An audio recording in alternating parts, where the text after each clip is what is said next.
आप सभी का स्वागत है। इस वीडियो में भारत के सामान्य ज्ञान के इम्पॉर्टेंट ऑब्जेक्टिव क्वेश्चन सीरीज़ का पार्ट 2 देखेंगे।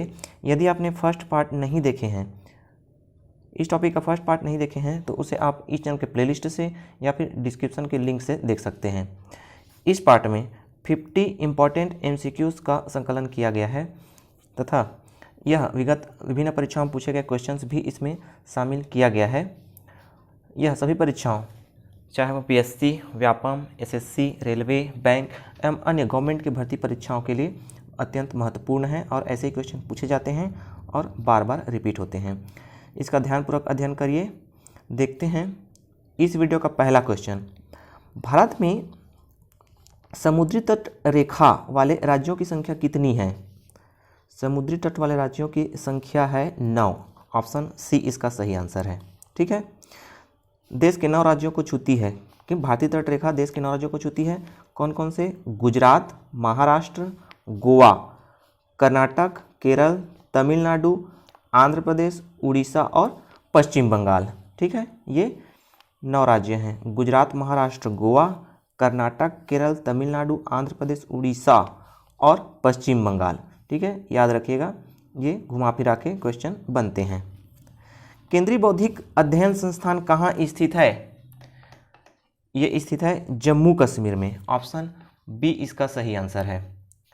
तीसरा देखिए, भारत में शिक्षा है एक, तो नागरिक अधिकार नहीं, राज्य दायित्व ये भी गलत, राजनीतिक अधिकार ये भी गलत, ये है मूलभूत अधिकार।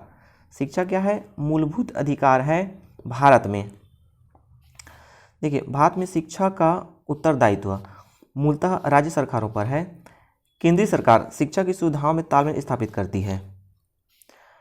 विश्वविद्यालय अनुदान आयोग UGC के माध्यम से उच्च शिक्षा का स्तर निश्चित करती है और अनुसंधान तथा वैज्ञानिक एवं प्राविधिक शिक्षा व्यवस्था करती है। कौन? केंद्र सरकार। ठीक है, देखते हैं नेक्स्ट क्वेश्चन। भारत का सबसे लंबी सुरंग है?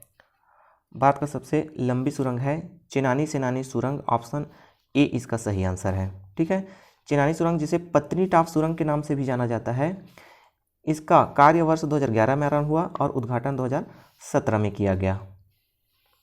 भारतीय वन सर्वेक्षण विभाग का मुख्यालय कहाँ स्थित है? ये स्थित है देहरादून में। ऑप्शन बी इसका सही आंसर है। छठा देखिए, केंद्र सरकार का प्रथम विधि अधिकारी कौन होता है? केंद्र सरकार का प्रथम विधि अधिकारी भारत का मुख्य न्यायाधीश नहीं, केंद्र का विधि मंत्री ये भी नहीं होता, महान्यायवादी। ऑप्शन सी इसका सही आंसर है। महान्यायवादी होता है केंद्र सरकार का प्रथम विधि अधिकारी। संघ राज्य क्षेत्रों का प्रशासन, संघ राज्य मतलब यूनियन टेरिटरी है ना, का प्रशासन कौन चलाता है? उपराज्यपाल नहीं, राष्ट्रपति द्वारा नियुक्ति प्रशासक। ऑप्शन बी इसका सही आंसर है। ठीक है, यूटी का प्रशासक कौन होते हैं? राष्ट्रपति द्वारा नियुक्त प्रशासक द्वारा किया जाता है। भारत का सबसे ऊंची मूर्ति है, तो यह है statue of unity. Option C इसका सही आंसर है। भारत के अहमदाबाद में लौह पुरुष के नाम से जाने जाते हैं सरदार वल्लभ भाई पटेल की सबसे ऊंची प्रतिमा क्या स्टैच्यू ऑफ यूनिटी स्थापित की गई है। 9वां देखिए, स्वतंत्र भारत के प्रथम गवर्नर जनरल कौन था? तो ये थे लॉर्ड माउंटबेटन। ऑप्शन बी इसका सही आंसर है। सॉरी, ऑप्शन बी इसका सही आंसर है, लॉर्ड माउंटबेटन। 10वां देखिए, ग्रामीण बस्तियों को प्रभावित करने वाले कारकों में किसे शामिल किया जाता है? ग्रामीण बस्तियों को प्रभावित करने वाले कारकों में भूमि शामिल किया जाता है, गृह निर्माण सामग्री ये भी सही है, सुरक्षा इसे भी शामिल किया जाता है। तो ये सभी उक्त सभी, ऑप्शन डी इसका सही आंसर हो जाएगा। जैव विविधता का सबसे महत्वपूर्ण पहलू है? जैव विविधता का सबसे महत्वपूर्ण पहलू भोजन नहीं, औषधि ये भी नहीं, औद्योगिक उपयोग ये भी नहीं, पारिस्थितिकी तंत्र का निर्वहन, ऑप्शन डी इसका सही आंसर है। 12वां देखिए, भारत का सबसे पहला गृह मंत्री कौन थे? ये थे सरदार वल्लभ भाई पटेल, ऑप्शन सी इसका सही आंसर है। 13वां देखिए, भारत में किस राज्य को भारत का खाद्यान्न भंडार के रूप में जाना जाता है? किस राज्य को भारत का खाद्यान्न भंडार के रूप में जाना जाता है? तो ये पंजाब, ऑप्शन बी इसका सही आंसर है। 14वां देखिए, शांत घाटी स्थित है। शांत घाटी कहाँ स्थित है? ऑप्शन दिया है तमिलनाडु में, हिमाचल प्रदेश में, ये केरल में है, ऑप्शन सी इसका सही आंसर है। ठीक है, देखिए शांत घाटी राष्ट्रीय उद्यान केरल के पलक्कड़ जिले में नीलगिरी की पहाड़ियों में स्थित है ना। नीलगिरी की पहाड़ी केरल में है, ये केरल तक फैला हुआ, ये भी ध्यान रखिए, केरल में भी फैला हुआ है। यह उद्यान भारत के दक्षिण पश्चिमी घाट के वर्षा वनों और आर्द्र उष्णकटिबंधीय सदाबहार वन के आखिरी अनछुए छोर पर है।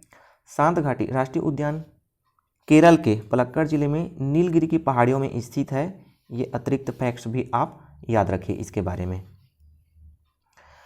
15वां देखिए, निम्नलिखित प्रवास के प्रकारों में से भारत में गमनागमन में वर्ष 2011 में किसका सर्वाधिक हिस्सा है? तो ये गांव से गांव, ऑप्शन ए इसका सही आंसर है। भारत में ऊर्जा का सर्वाधिक महत्वपूर्ण स्रोत है। भारत में ऊर्जा का सर्वाधिक महत्वपूर्ण स्रोत क्या है? कोयला है, ऑप्शन बी इसका सही आंसर है। 17वां देखिए, प्रारंभिक अवस्था में जनसंख्या वृद्धि का मुख्य कारण क्या था? प्रारंभिक अवस्था में ये था औद्योगिक विकास, नहीं। सभ्यता का विकास, ये भी नहीं। कृषि का विकास, कृषि का विकास, ऑप्शन सी इसका सही आंसर है। देखते हैं 18वां, वर्तमान समय में किन देशों में जनसंख्या वृद्धि दर सबसे अधिक है? किन देशों में जनसंख्या वृद्धि दर सबसे अधिक है? विकसित देशों में, विकसित देशों में नहीं, विकासशील देशों में है और अल्प विकसित देशों में भी है। तो ऑप्शन डी, बी और सी दोनों में, दोनों देशों में, तो ऑप्शन डी इसका सही आंसर हो जाएगा। देखिए 19वां, भारत की मुख्य भूमि का दक्षिणी नोक है। भारत की मुख्य भूमि का दक्षिणी नोक कहाँ है? ये है कैप केमोरिन, कैप केमोरिन, और ये कहाँ है? कन्याकुमारी में।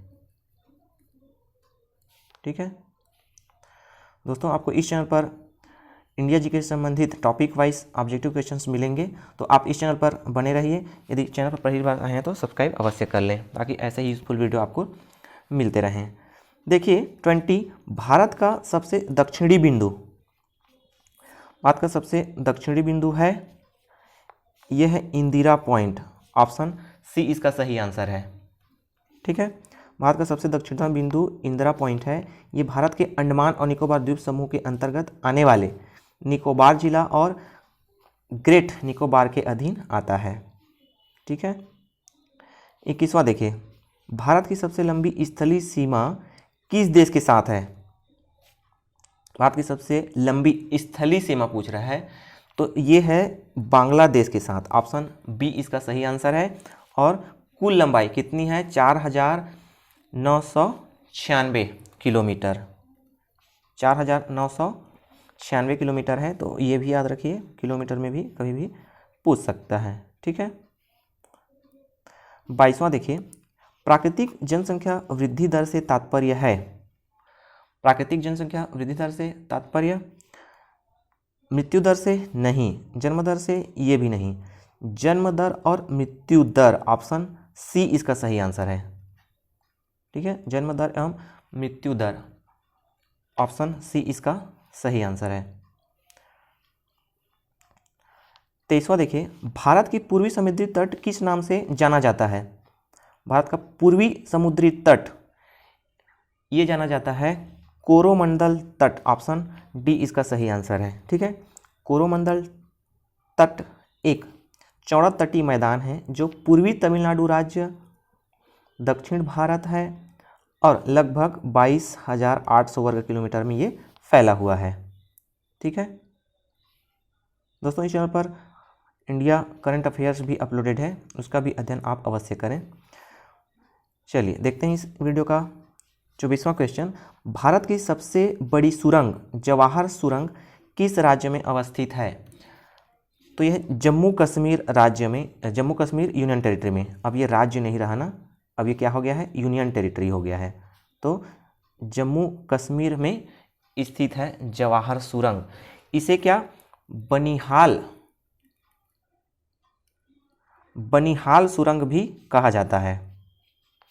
ठीक है, भारत की उत्तरी सीमा पर स्थित पर्वत है। देखिए, भारत की उत्तरी सीमा पर स्थित पर्वत कौन सी है? ये है हिमालय, ऑप्शन बी इसका सही आंसर है। ठीक है, मैकल पर्वत श्रेणी ये भारत के छत्तीसगढ़ में स्थित है मैकल पर्वत श्रेणी। ठीक है, और नीलगिरी भारत के पश्चिमी घाट की एक पर्वतमाला है। भारत के पश्चिमी घाट की क्या है, एक पर्वतमाला है। ठीक है, और अरावली पर्वत मुख्यतः भारत के राजस्थान में स्थित एक क्या है, पर्वतमाला है। मुख्यतः राजस्थान में है लेकिन ये फैला हरियाणा तक है। ठीक है, देखते हैं 26वां। भारत के किस प्रदेश की सीमाएं 3 देशों क्रमशः नेपाल, भूटान एवं चीन से मिलती है? तो इन तीनों देशों नेपाल, भूटान एवं चीन से ये मिलती है सिक्किम, ऑप्शन डी सिक्किम की सीमा से। भारत की कौन सी पर्वत श्रेणी नवीनतम है? तो ये है हिमालय, ऑप्शन ए इसका सही आंसर है। 28वां देखिए, भारत में निम्नलिखित में से कौन सी पर्वत श्रेणी केवल एक राज्य में फैली हुई है? भारत में निम्नलिखित में से कौन सी पर्वत श्रेणी केवल एक राज्य में फैली हुई है? तो ये देखिए अजंता, ऑप्शन बी इसका सही आंसर है।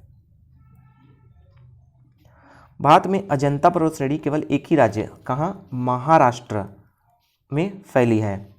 महाराष्ट्र के पठार जो 5 भागों में विभक्त है, उनमें से एक अजंता की पहाड़ियाँ हैं।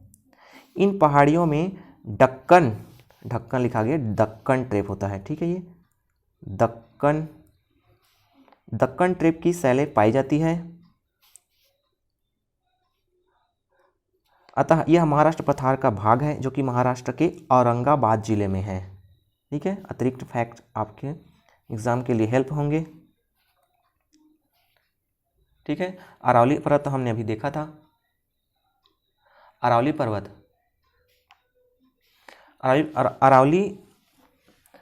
पर्वत श्रृंखला को क्षेत्रीय स्तर पर मेवात भी कहा जाता है ना। ठीक है, और इस श्रृंखला का उत्तरी किनारा हरियाणा से लगे दिल्ली बॉर्डर तक जाता है, इसलिए केवल एक ही राज्य में नहीं फैला है। ठीक है, अजंता ये महाराष्ट्र में फैला है। ठीक है, सतपुड़ा पहाड़ी क्षेत्र मध्य प्रदेश और महाराष्ट्र राज्यों में 900 किलोमीटर तक प्रायद्वीपीय पठार के सबसे चौड़े क्षेत्र में फैला हुआ है। ठीक है, सतपुड़ा पर्वत श्रृंखला एमपी और महाराष्ट्र तक फैला हुआ है, सतपुड़ा पर्वत श्रृंखला। ठीक है, याद रखिएगा। देखते हैं 29वां, अरावली पर्वत का सर्वोच्च शिखर क्या कहलाता है? अरावली पर्वत का सर्वोच्च शिखर कहलाता है गुरु शिखर, ऑप्शन ए इसका सही आंसर है। आप जननांकी लाभांश से क्या समझते हैं? जननांकी लाभ से देखिए, पहला दिया है सरकारी नीतियों के कारण किसी देश के सकल रोजगार अनुपात में वृद्धि, ये नहीं है। भी देखते हैं, देश के विभिन्न हिस्सों में शैक्षिक संस्थानों के विकास के कारण साक्षरता की दर में वृद्धि, ये भी गलत है। वैकल्पिक आजीविका व्यवहारों की वृद्धि के कारण लोगों के जीवन स्तर में उत्थान, ये भी गलत है। किसी जनसंख्या में कार्यशील लोगों के एक उच्चतर अंश के कारण आर्थिक वृद्धि की दर में उछाल, ऑप्शन डी इसका सही आंसर है। ठीक है, किसी जनसंख्या में कार्यशील लोगों के एक उच्चतर अंश के कारण आर्थिक वृद्धि की दर में उछाल, ये याद रखिएगा। 31 देखिए, किसी देश के जनसांख्यिकी लाभांश की घटना किससे संबंधित है? तो ऑप्शन देखें, कुल जनसंख्या में तीव्र पतन, ये गलत है। श्रमजीवी काल, कार्यकारी आयु वाली जनसंख्या में वृद्धि, ऑप्शन बी इसका सही आंसर है। श्रमजीवी काल वाली जनसंख्या में वृद्धि, ये है जनसांख्यिकी लाभांश की घटना। देखते हैं 32, भारत में कान्हा राष्ट्रीय उद्यान कहाँ स्थित है? कान्हा राष्ट्रीय उद्यान है मध्य प्रदेश में, ऑप्शन डी इसका सही आंसर है। 33 देखिए, निम्नलिखित में से कौन सा एक उत्तराखंड में जैव विविधता के ह्रास का कारण नहीं है? जैव विविधता में ह्रास का कारण नहीं है, कहाँ? उत्तराखंड में। तो देखिए, सड़कों का विस्तार, ये है ह्रास का कारण है जैव विविधता के। नगरीकरण, ये भी है। बंजर भूमि का वनीकरण, ये नहीं है ह्रास का कारण, ऑप्शन सी इसका सही आंसर है। कृषि का विस्तार भी है। ठीक है, जैव विविधता में ह्रास का कारण ये तीनों हैं, सड़कों का विस्तार, नगरीकरण और कृषि का विस्तार।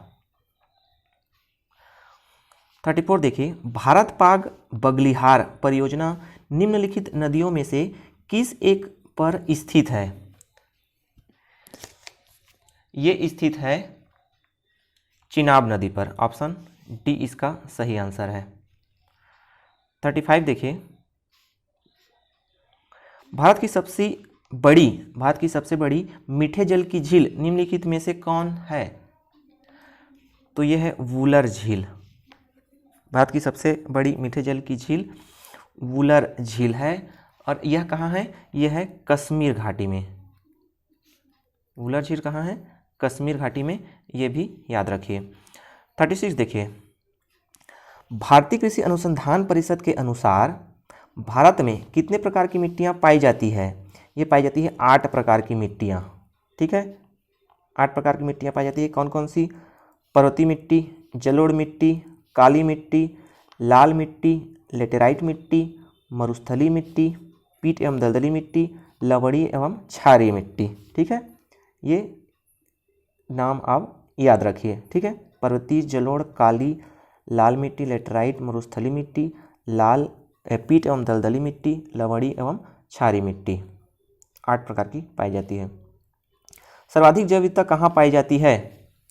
सर्वाधिक जैव विविधता ये पाई जाती है उष्णकटिबंधीय वर्षा वनों में, ऑप्शन ए इसका सही आंसर है, उष्णकटिबंधीय वर्षा वनों में। 38 देखिए, निम्नलिखित में से कौन सा एक जैव विविधता में कमी होने का कारण नहीं है? जैव विविधता में कमी होने का कारण नहीं है, तो बड़े पैमाने पर वन की कटाई, ये है जैव विविधता में कमी कारण है। वन उपज का दोहन, ये भी है। ठीक है, पवित्र उपवनों का रखरखाव, ये ऑप्शन सी इसका सही आंसर है। ठीक है, कमी होने के कारण नहीं है पवित्र उपवनों का रखरखाव, ऑप्शन सी इसका सही आंसर है। डी दिया है वन क्षेत्रों में अतिक्रमण, दखलंदाजी, ये जैव विविधता में कमी का कारण है। ठीक है, तो ऑप्शन सी इसका सही आंसर है। देखते हैं 39, भारत में सबसे अधिक जैव विविधता संपन्न क्षेत्र है?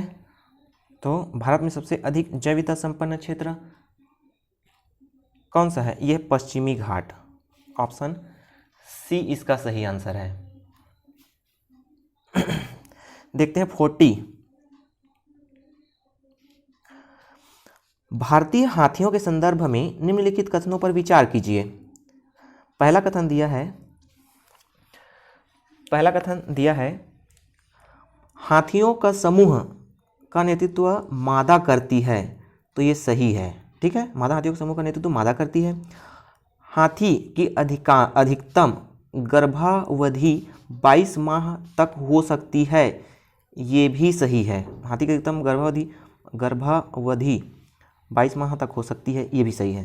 सामान्यतः हाथी में 40 वर्ष की आयु तक ही बच्चा पैदा करने की क्षमता होती है, तो ये गलत है। भारत के राज्यों में हाथियों की सर्वाधिक जनसंख्या केरल में है। भारत के राज्यों में हाथियों की सर्वाधिक जनसंख्या केरल में है। हाथियों की सर्वाधिक संख्या केरल में नहीं, कर्नाटक में सबसे अधिक पाई जाती है। कर्नाटक में सबसे अधिक पाई जाती है। उसके बाद असम के बाद केरल में। ठीक है, तो ये भी गलत है, ये गलत है, चौथा गलत है और तीसरा भी गलत है। तो 1 और 2 सही है। तो इसके आधार पर उपरोक्त कथन कौन सा सही है, ये देखिए 1 और 2, ऑप्शन ए ही इसका सही आंसर है। ठीक है, देखते हैं 41, निम्नलिखित में से किस महाद्वीप में जन्म दर और मृत्यु दर सबसे कम है? किस महाद्वीप में जन्म दर और मृत्यु दर सबसे कम है? तो ये है दक्षिणी अमेरिका, ऑप्शन सी इसका सही आंसर है। निम्नलिखित देशों में से किसमें प्रजनन दर उच्चतम है? ये है अफगानिस्तान में प्रजनन दर उच्चतम है। ठीक है, इन देशों में बांग्लादेश, भारत और पाकिस्तान में से सबसे ज़्यादा है अफगानिस्तान में। ठीक है, देखते हैं 43, जनसंख्या में उच्च वृद्धि दर अभिलक्षण है। जनसंख्या में उच्च वृद्धि दर अभिलक्षण है, तो उच्च जन्म दर और उच्च मृत्यु दर ये गलत है। उच्च जन्म दर और निम्न मृत्यु दर, जनसंख्या में उच्च वृद्धि है ना, जन्म दर अधिक होगी और मृत्यु दर निम्न होगी, तो क्या होगी? जनसंख्या बढ़ेगी, है ना। तो ऑप्शन बी इसका सही आंसर है, उच्च जन्म दर और निम्न मृत्यु दर। ऑप्शन सी में देखिए निम्न जन्म दर और निम्न मृत्यु दर लिखा है, तो ये गलत हो गया। निम्न जन्म दर है रहेगा तो जन्म दर नहीं बढ़ेगा, नहीं बढ़ेगी जनसंख्या। और निम्न जन्म दर और उच्च मृत्यु दर, तो ये ऑप्शन डी भी नहीं है, ऑप्शन बी इसका सही आंसर है। 44 देखिए, जनांकिकी सिद्धांत की विलंबित वृद्धि की अवस्था की व्याख्या करता है। जनांकिकी सिद्धांत की विलंबित वृद्धि की अवस्था की व्याख्या करता है, तो ये उच्च जन्म दर एवं उच्च मृत्यु दर ये नहीं है। उच्च जन्म दर एवं ह्रासमान मृत्यु दर ये भी नहीं है। सी देखिए, ह्रासमान जन्म दर एवं ह्रासमान मृत्यु दर, ऑप्शन सी इसका सही आंसर है। ठीक है, जनांकी सिद्धांत की विलंबित वृद्धि की अवस्था की व्याख्या करता है ह्रासमान जन्म दर और ह्रासमान मृत्यु दर, ऑप्शन सी इसका सही आंसर है। देखते हैं 45, राष्ट्रीय विज्ञान दिवस कब मनाया जाता है? ये मनाया जाता है, राष्ट्रीय विज्ञान दिवस मनाया जाता है 28 फरवरी को, ऑप्शन बी इसका सही आंसर है। ठीक है, राष्ट्रीय विज्ञान दिवस नेशनल साइंस डे हर साल 28 फरवरी को देश के विकास में वैज्ञानिकों के योगदान को चिन्हित करने और पहचानने के लिए मनाया जाता है। इस दिन 1928 में भारतीय भौतिक वैज्ञानिक चंद्रशेखर वेंकट रमन ने स्पेक्ट्रोस्कोपी के क्षेत्र में एक महत्वपूर्ण खोज की, जिसे रमन प्रभाव कहा जाता है। तो कब से? 1928 से लागू है, और रमन प्रभाव की खोज किसने की? चंद्रशेखर वेंकट रमन ने, है ना। और ये कौन से भौतिक विज्ञानी थे? तो ये एक्स्ट्रा फैक्ट्स आप याद रखिए।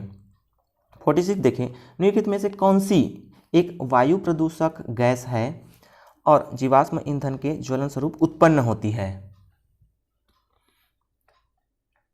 तो ये है सल्फर डाइऑक्साइड, ऑप्शन डी इसका सही आंसर है।